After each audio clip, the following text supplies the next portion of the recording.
I'm Marin. Welcome to or welcome back to my channel. Today's video is going to be my next round of Bookopoly. So let's go ahead and get into it.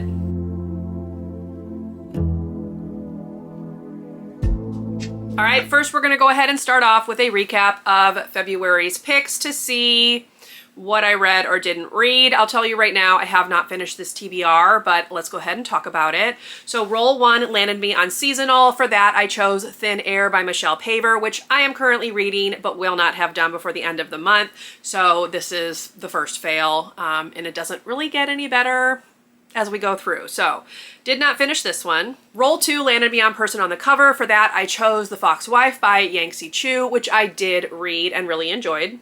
Roll three landed me on Literally Dead, a book club. For that, I needed to read How to Kill a Guy in 10 Dates by Shaylee Thompson, which I did read. Roll four landed me on Buzzword. For that, I needed to read A Well-Trained Wife by Tia Levings. This was for the buzzword prompt of keyboard key in the title, and I went with Escape as my keyboard key. I am currently reading this, but I'm not finished with it, and I'm not sure I'm gonna get it done before the end of the month, so this is another fail. Roll five landed me on Recent Purchase. For that, I chose Cast by Isabel Wilkerson, which I am currently reading, but will not have done for the end of the month. Are you noticing a theme? And roll six landed me on Fantasy. For that, I chose The Night and the Moth by Rachel Gillig, which I did read and I did vlog. I'll link that up above if you want to go back and see the vlog where I read this.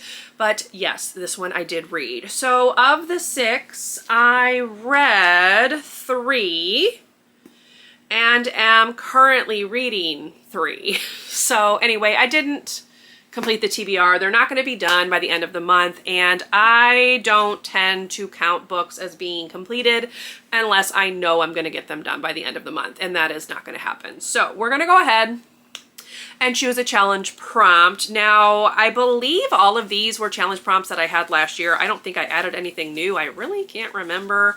I have 1, 2, 3, 4, 5, 6, 7, 8, 9 potential challenge prompts. I had a 10th one, but that one I did like right towards the end of 2025, so I haven't put that one back in here yet. That was to read a book from a second chance author. So I'm gonna go ahead and mix these up and we will see what I need to add to the TBR for the next round. Okay, anyway, they're shuffled enough. Let me go ahead. I am gonna pull out, I think I will do this one. Okay. And it's to start the game with +1 roll. So instead of starting with 5 base rolls, we'll start with 6 and have to add any doubles onto that. Now, I did mention in my channel update video, I think, I'll link that up above, that there may come a time in the year where I decide to do a Bookopoly round for 2 months instead of 1, and we have reached that point. So this is actually going to be my Bookopoly TBR for March and April. I will not do a separate one for April.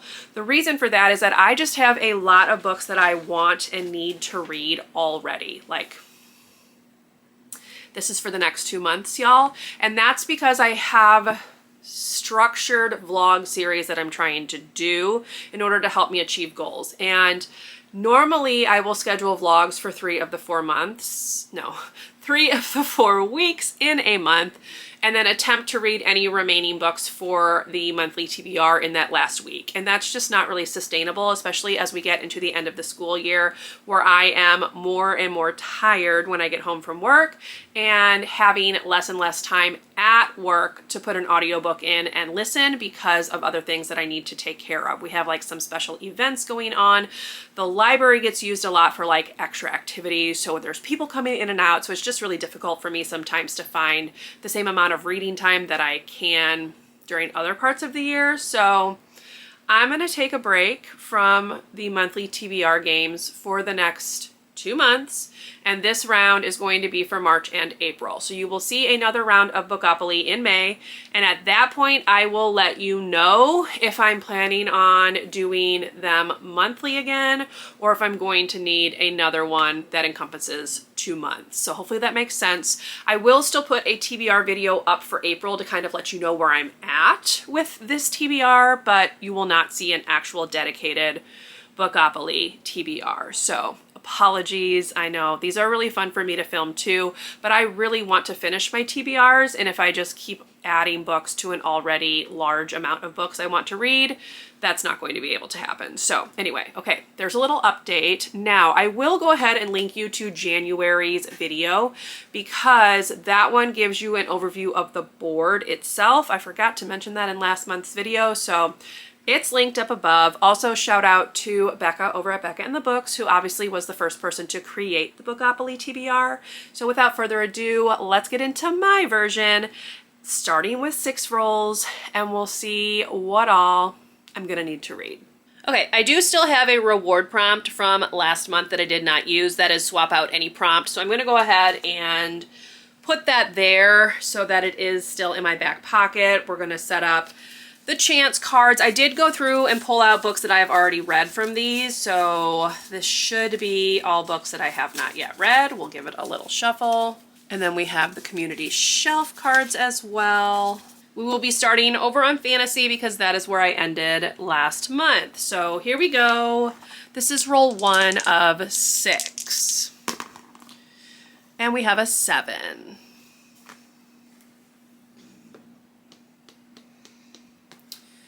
Okay, that is Spin a Series. We have not landed on that yet this year, so let me talk about what that's going to be. Okay, roll 1 landed on Spin a Series, which I have not done yet in this round, but I have basically created a random spinner wheel with all of the series that I am in the middle of reading, and we're going to spin the wheel to see which one of these books I'm going to be reading. So I created this on Wheel of Names. This tends to be what I use to make my spinner wheels. So without further ado, let's give it a spin and see what book I'm going to read. I'm going to move over so I can put it right here on the screen for you. Here we go.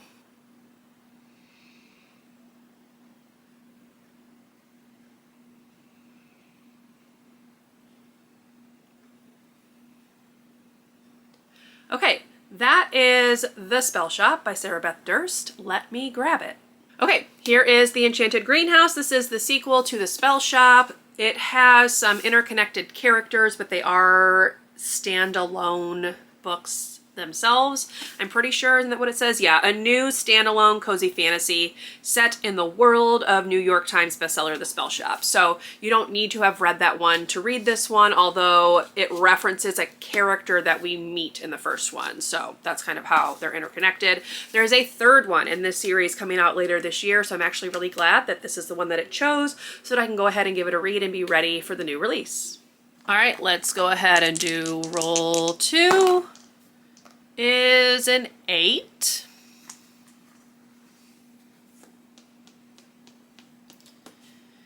And that is lowest rated on the TBR, so I'm going to need to refer to Goodreads to figure that out. So let's see what the book's going to be.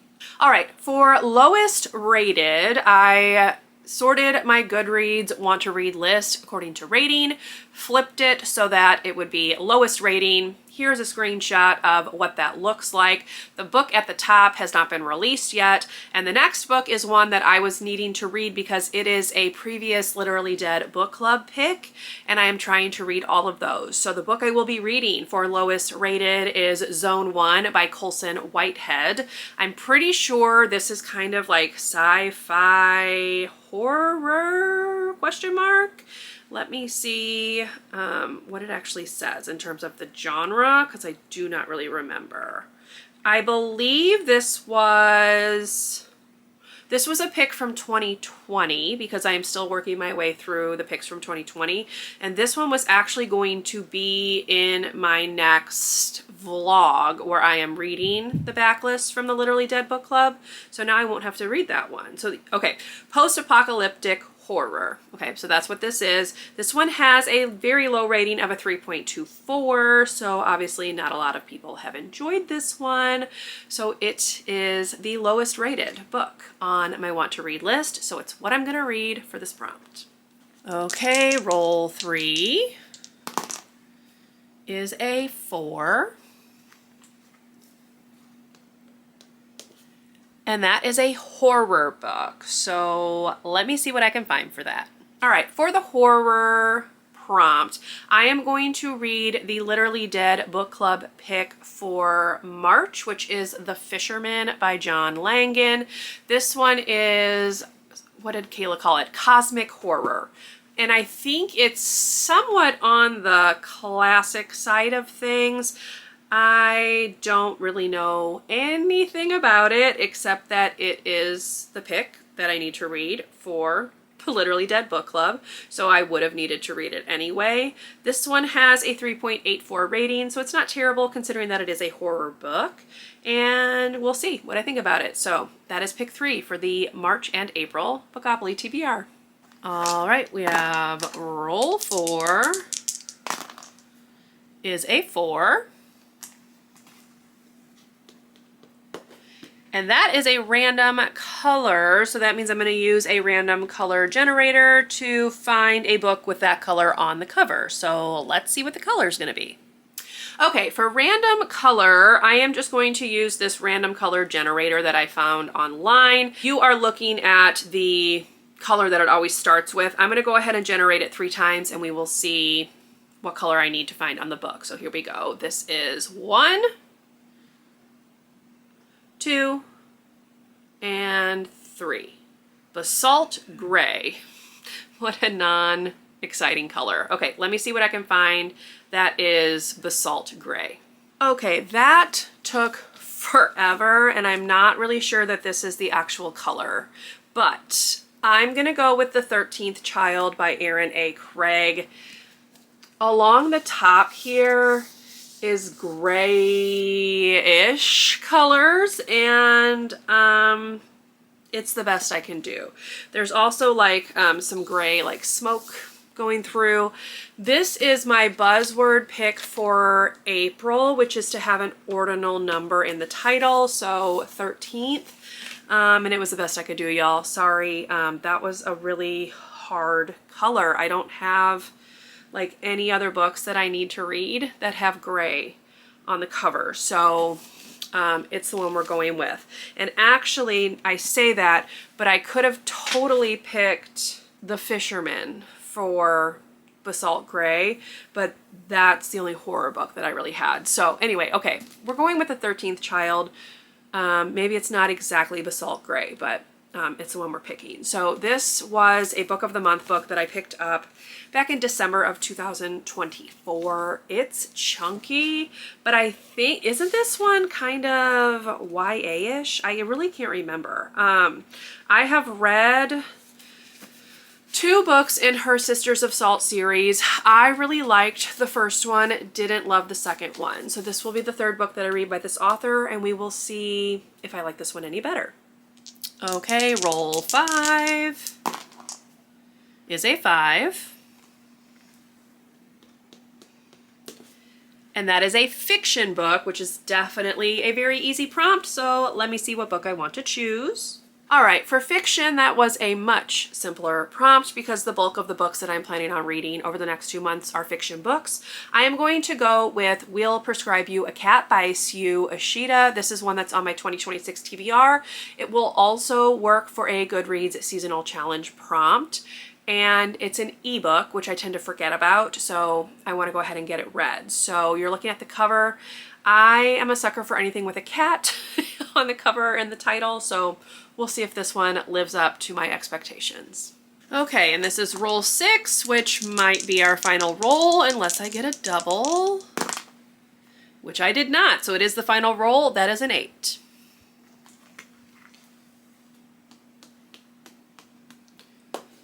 And that is to read a book from the library, which I can definitely do. So let me see which one I want to choose for this final prompt. All right, roll 6 is to read a book that I got from the library, and I am going to go with The Names by Florence Knapp.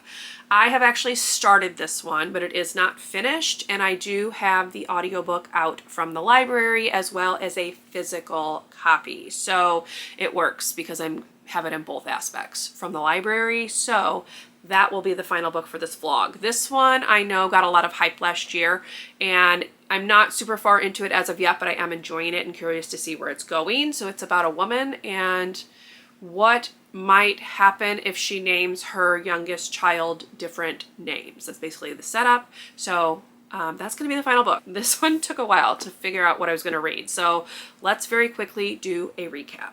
All right, roll 1, spin a series. I will be reading The Enchanted Greenhouse. Roll 2, lowest rated. I will be reading Zone 1 by Colson Whitehead. Roll 3, horror. I will be reading The Fisherman by John Langan, which again is the Literally Dead book club pick for March.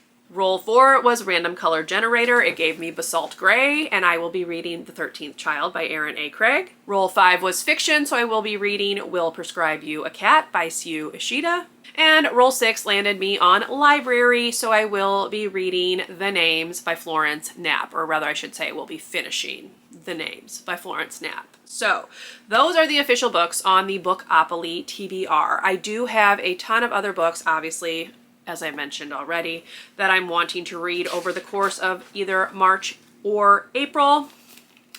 It's all right here. So yes, this was helpful in a sense that I managed to get pretty much everything to fit that I already needed to read. So I wasn't having to add like any extra books with the exception of Zone 1. I wasn't planning on reading it over the course of these 2 months, but it's fine. I don't have a problem getting it read.